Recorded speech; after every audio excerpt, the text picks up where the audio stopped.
We all watched The Force Awakens after Disney hyped the heck out of Phasma as this super badass captain of the First Order stormtroopers, and then were super confused when we saw her give up super fast and lower the shields to Starkiller base, allowing it to be destroyed. So, how exactly did she cover up for what she did? And why did she do it in the first place? You're fulfilling your destiny. First, let's look at the reason why she gave up, instead of dying for the First Order, in order to keep the base shields up and keep it from being destroyed. We learned quite a bit about Phasma's past in the book Phasma, which basically showed she's a survivor and will do anything to survive. Kill, lie, mutilate her brother, doesn't matter. So when her life was in danger, she again chose herself and survival. Phasma is loyal to no one but herself, and she's along for the ride as long as it's beneficial for her. But it's a problem if the First Order learns that. So Phasma has to go the extra mile to ensure that they don't know what she did, and she isn't potentially executed for it. Thanks to the mini comic series Captain Phasma, we learn about her solution to making sure she doesn't lose any power or her position after lowering the shields. The comic is 4 issues and details what happened after Han, Chewie, and Finn infiltrated Starkiller base and forced the captain at Blaster Point to lower the base's defense shields, which allowed the Resistance to destroy it, but not before stuffing her in a garbage compactor. So how did Phasma escape Starkiller base, and how did she hide her tracks?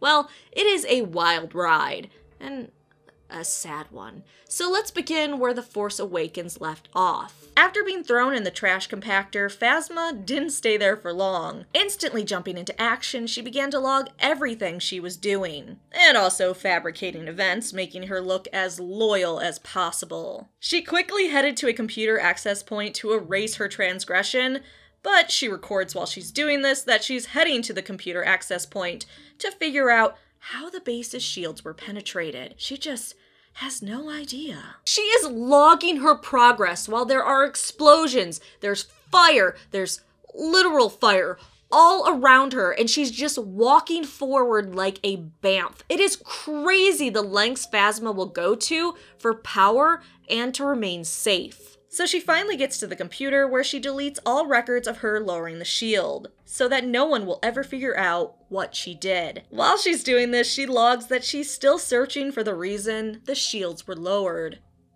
She's just so loyal. The base is being destroyed around her, and she's just trying to figure out if there was a traitor. So she's able to completely erase the records, but discovers a big problem. Someone else accessed the files of the defense shield before they left. Phasma learns that Lieutenant Saul Rivas has the information about what she did, and that could mean disaster for her. Thinking quick, she records that she found the person that lowered the shields, reporting that upon further investigation, it was Sol who brought the shields down from inside. He's obviously a traitor, and she's going to pursue him. She erases being the one to lower the shields, but she learns that someone else accessed that information before she did so, which means she needs to find the person that did it and kill them and pretend like they were the one that did it, because she is a crazy bitch. Oh my god.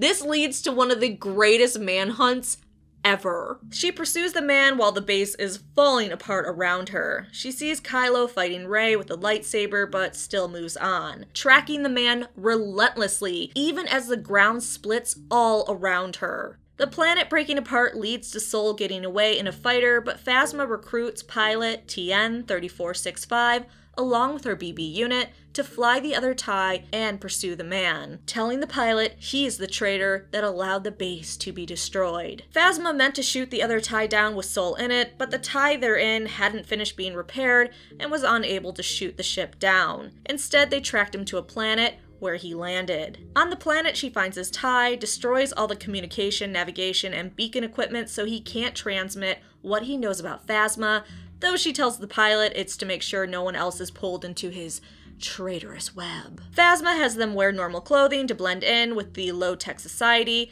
and when she runs into the dangerous indigenous creature, a Tiswell, she destroys it. This impresses the people that live on the planet, and they are taken to their leader, where she learns how they came to this planet and that Sol was taken by another deadly creature, the Rawr. Despite their claims that the man will soon be dead, Phasma wants to make sure. Unfortunately, Sol is in a place surrounded by water monsters. Things get really sad from here, so Phasma manipulates the villagers, the last of their people, into thinking that she's trying to help them defeat the monsters so they can live in peace on the planet. In reality, she's just using them in order to get to Sol. She rigs a device to shock the water monsters, gets to where Sol is being kept to be confronted by the Rawr. Luckily, the villagers show up to fight the Rawr while Phasma and the pilot go to get Sol, much to the disappointment of the pilot, who knows they are leaving the villagers to die. Phasma instructs the pilot to wait while she goes to get the traitor. Getting to Sol, she tells him to confess, but he begs that he won't tell anyone about what she did.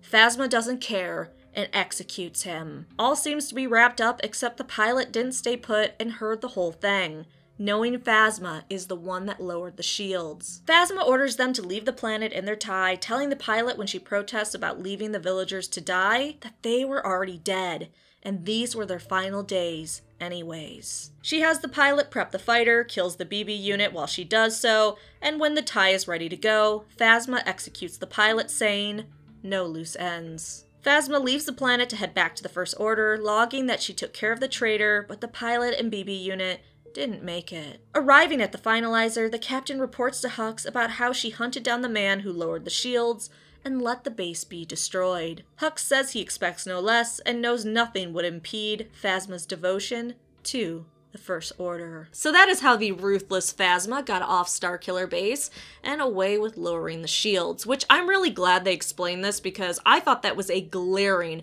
plot hole in the film. But what do you think? Do you like this explanation? Do you think it makes a lot more sense for Phasma? Because I do.